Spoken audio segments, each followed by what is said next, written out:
When you were at the age of 4, you were probably learning the system of numbers, but Andre Ochs was looking at more than just ordinary numbers at this age.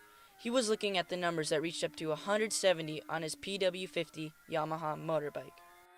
I first started racing, my dad brought me to the track, and I was like, hey, I really want to do that. And then when I was 4, my dad and I came to the track with a bike, and we raced. I didn't do too well, but I was little then, so. Many people have a passion or something that drives them ahead in life, but not many freshmen in high school take the time to stop and think about the track that lies ahead of them in the future.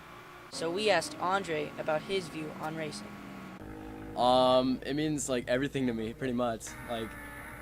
What baseball means to baseball players. It's like my whole world. I would choose anything over it, except family. One of your parents has probably yelled at you to wear a helmet at least once, twice, or maybe even 100 times in your lifetime.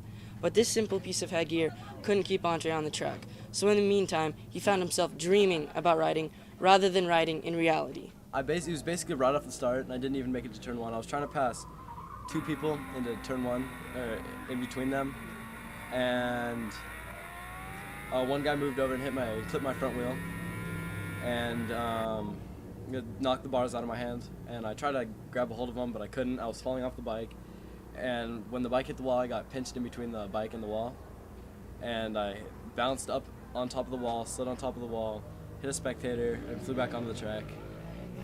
The inability to come in contact with your own child can be a very strenuous and stressful time for a parent.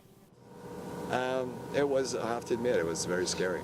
We didn't know the first week or so. We didn't know if he would ever regain consciousness. We didn't know if he was going to be, completely, disabled. We didn't know. And they can't tell you because they don't know. Everybody's different. We were blessed. He came back 100%. But yeah, the first week and a half, when he was in a coma there, it was pretty scary. He had to learn everything all over again. He had to learn to walk. He had to learn the fine motor skills that we take for granted, picking things up. Andre has returned back to racing using the defeat of adversity as the fuel to his engine. He has come back better than ever, even reaching the prestigious rank of being the #1 amateur rider in America. At the end of the race, it doesn't matter who reaches the checkered flag first, but what truly matters is the beauty of life and how it has the astonishing ability to change the life of someone who isn't even conscious. Reporting to you from VMS TV with Photog Ethan Jovez, I'm Bronson Montgomery.